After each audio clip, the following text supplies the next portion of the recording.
Inside this unassuming little package, we have a pretty cool little firearm that is continuing a series from a company you may know. This is the Girsan BDA, the MC14 BDA to be specific. And this is a pretty interesting little handgun, and we are about to take a look at it. In the interest of full disclosure, EAA sent this to me for a review. They did not pay me for my review. They did not pay me for my thoughts. They did not tell me what to say. They simply sent me an email, said, dude, we've been checking out your channel. You're growing. Thanks to you guys. Love you guys. And would you like to check out one of our newest pistols? And I said, absolutely. I've already got the Windicator and several other guns. I've owned most of the Girsan lineup, especially like the MC28, MC21, etc., and the Regard. And they said, cool, that's awesome. We'll get one sent out to you. And that was the extent of their involvement in this process. So thank you again to EAA, they're out of Cocoa, Florida, for sending this on so that I can take a look at it. This is the newest release in the MC14 lineup. So they have the tip-up, the standard one, which is more like a Beretta, and then they have the MC14 BDA. I've played with all three, and I gotta tell you, this might be my personal favorite. Comes in a standard little box. Don't need fancy. I don't even mind when they come in cardboard boxes, because that means they put their money where the bullets go. Inside, you do get a manual, and it actually shows all the different lineups that they sell, which is kind of cool. And I actually now am going to, and I've made the conscious decision to do this, I want one of every one of these. I want the tip up, I want the standard one, and now that I've got the BDA, we'll have some fun. Comes with a gun lock, which is always convenient. If you don't have somewhere to store your firearms, you can at least lock them up so they can't chamber around, which is always good if you have little people, aka children and or young midgets living in your homestead. This is a 380 ACP, also known as 9mm Kurtz, 9mm short, whatever you want to call it, and it is a double action to single action homage. I don't like to say clone because clone indicates that something was copied exactly. This is Girsan's take on the Browning BDA. So the main difference in the MC14 lineup is the top end and their lockup action. So this has the most traditional lockup action out of all the guns so far. And because it uses the traditional Browning style, it's pretty darn idiot proof. You know what I mean? Sorry, got a text. Somebody was trying to sell me insurance for my non-existent car I haven't owned in 6 years.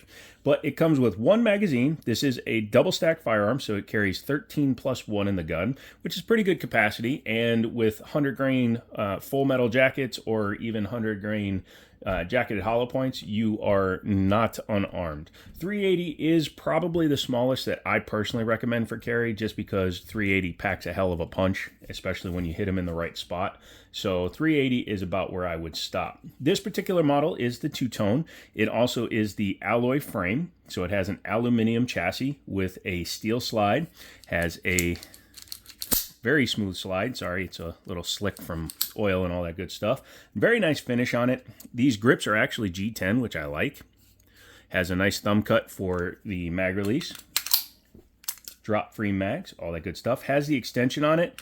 This is about as small as I can go and comfortably grip a gun, so it's perfect size for me. So this harkens back to a time where this was about as small as most people were carrying for effective concealed carry, and it definitely shows in the gun. Has the slide lock, slide release on one side only, but it does have ambidextrous safeties.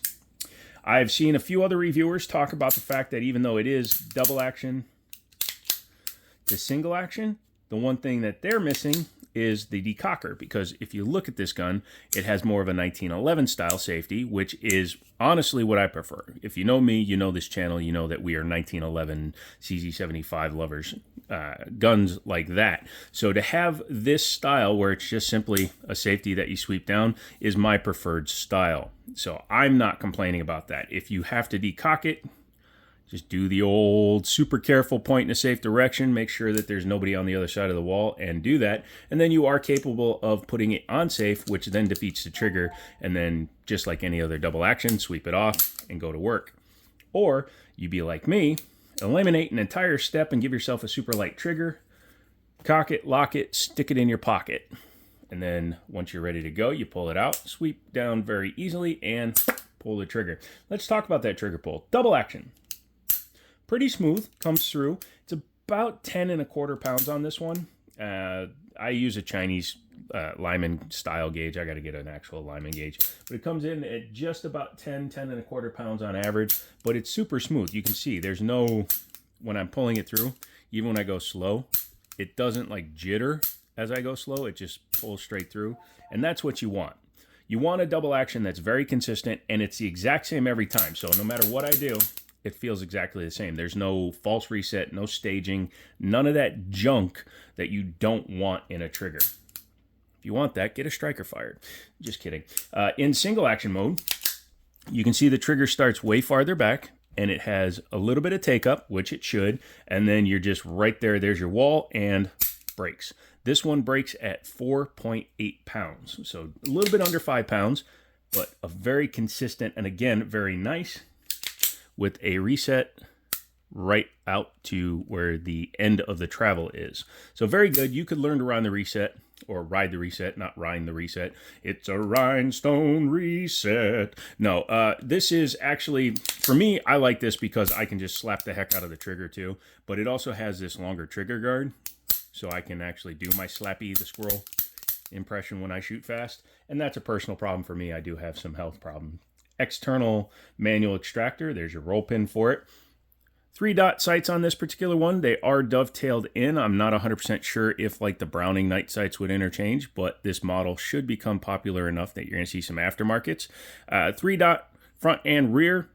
I want to do the initial shots and first thoughts videos with it as stock as possible, but I will be blacking out the rears and only running a white dot front. That's a personal thing. I prefer to just have a white dot front sight. Rear serrations only, nothing in the front. Does have the Browning cut there, but it's not really, you know, you could rack with it, but it does put your hands, you know, a little close to the front of the barrel.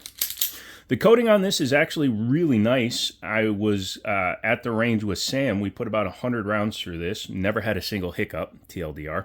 And this took a tumble off a table, and it's holding up extremely well. Didn't take a tumble on purpose. Actually, it did. I kicked the table and kind of launched it off. And like I said, it doesn't look any worse for the wear. A little chip here on the paint, but let's face it, you're going to do that over time with your mag insertions. Speaking to the mag insertions, it is a double stack mag, but there's no flaring here. You can see it's pretty flat. There's a little bit in the front, and if you use proper magazine techniques, you should be able to feed the mag in, no problem. Also, just like everybody that ever tries to do it on camera, you can never get it to go in the right way when you're trying to do it this way. But no, just index with your thumb and insert into the gun. Has lock open on last round, so that is nice to see. If you happen to get through an entire mag, at least you know you're out.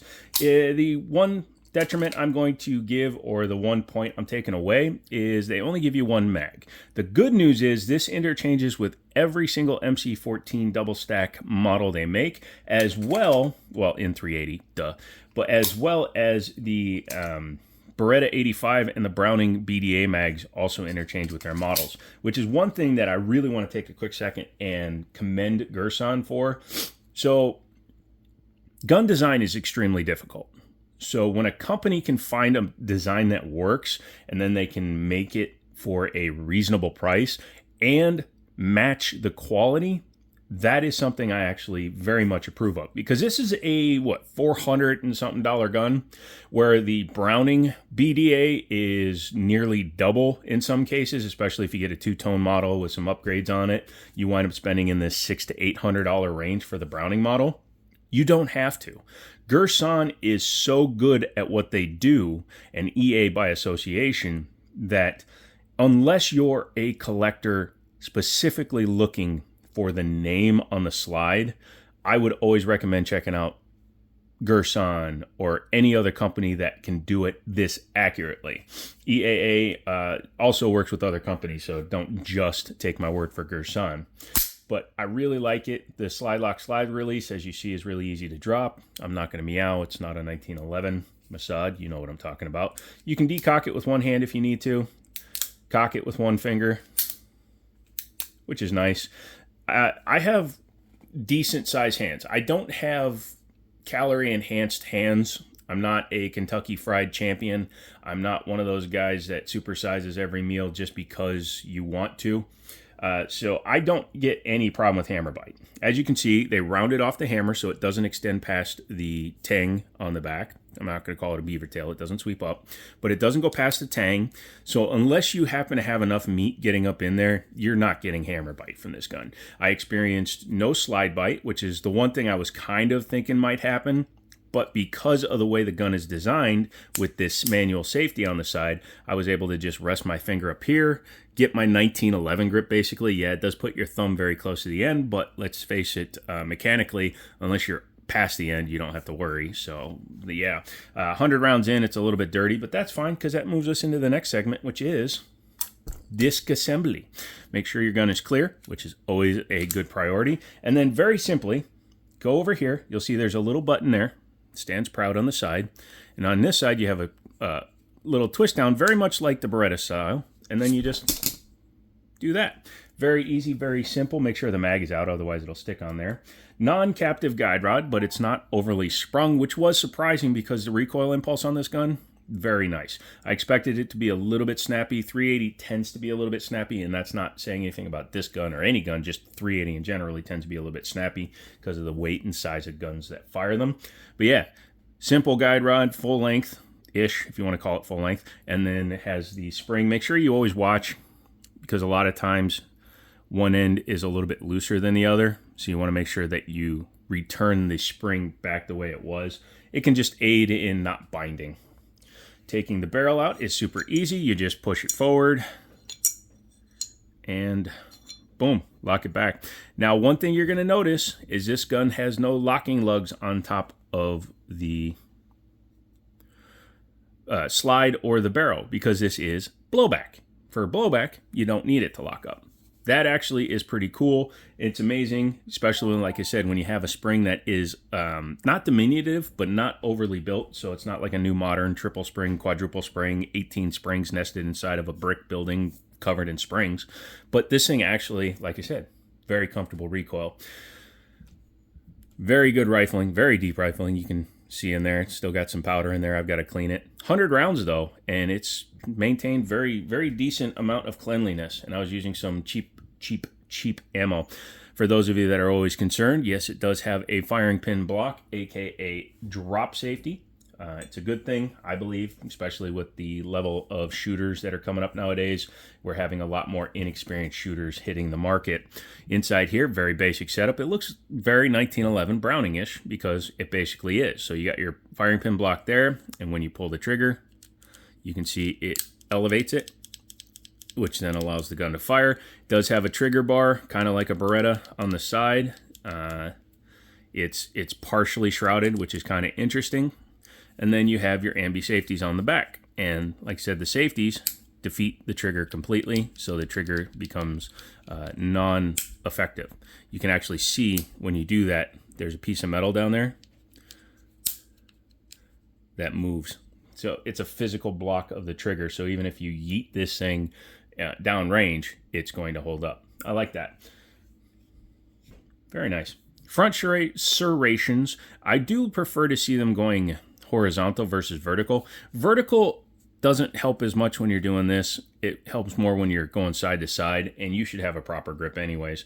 So some checkering on the front would be welcome in a revision, but other than that, not too bad. Like I said, the only damage was a little bit of paint chipping from falling off of a large height, both from a human letting it go and a table releasing it unceremoniously to the ground. But yeah, like I said, you can see because it's blowback, it's not going to lock up in the gun or in the slide. Reassembling is the exact opposite of the disassembly, and it's always a fun part about a non-captive guide rod. You got to make sure you get it down in the cup before you release it. Otherwise, you get to play sprungy, where'd my thingy go? Once you have it lined up, you will see that the spring is parallel to the bottom of the slide. You can go ahead and set it back on top of the gun. All right, make sure that you're clearing everything inside. Dunk, dunk, dunk. let's try that one more time. I love doing things for the first time on camera. Yes, this is the first time I've taken this gun apart. So let's go ahead and tuck that in there again.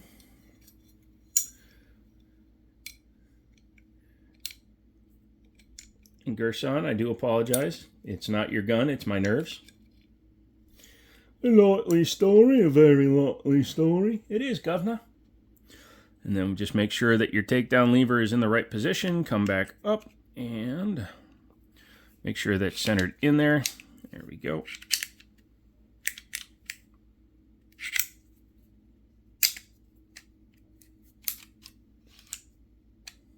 One second. Upon closer examination, it has to come down to the forward part of the cup. I apologize, my good sirs. I did not have it quite high enough, even though it looked like it was parallel. It was not. Go ahead and bring the gun back, push the button, flip up your tab. And one of the benefits to this gun, no mag disconnect. Should have mentioned that earlier. But yeah, just make sure the spring is in the right position. It's a very important thing, and it's very common on everything. But that is the Girsan MC14 BDA. I like calling it the BDA for short. This gun has been to the range for 100 rounds. I've already got some footage of that. Daniel, Sam, me, anybody else I take out to the range, we're going to dump a bunch more rounds through this, get some shooting impressions. So I hope to have about 300 to 500 rounds through it for the next video. I will do a follow-up to tell you if it's had any failures, if it's had any issues, anything like that. Again, 100 rounds, never once hiccuped, stovepiped, failure to feed, failure to eject, none of that. So I'm very impressed. And I was using a no-name 100-grain brass 380 brass casing, and it ran flawlessly. So that actually puts this right there in terms of, would I carry it for self-defense? Absolutely I would. It's big enough to not be unwieldy, and that's a weird thing to say, big enough to not be unwieldy. Smith & Wesson Bodyguard, for example, I shoot those like junk because they're too damn small. This gun literally fits in my hand well, shoots well, aims well. I point it very naturally like a 1911 because Browning design, Browning angles, and it shoots really good. 33 yards, no problem hitting targets. So when you're working 7 to 10 yards, you should be able to hit your target every time. That's what I think so far. If you own one of these, let me know what your thoughts are. Couch reviews are always important, but range reports and range time are going to definitely increase in 2024. So come back for the next video. Come back for the next live. We got some cool stuff going on. Live streams are Mondays, Wednesdays, and Fridays from 7 p.m. Eastern until I decide we're done. Come back for those. Getting some sponsors pulled in for those. We'll have some fun. I want to see you guys have some fun. Come back, leave me a message, and as always, I'll talk to you later.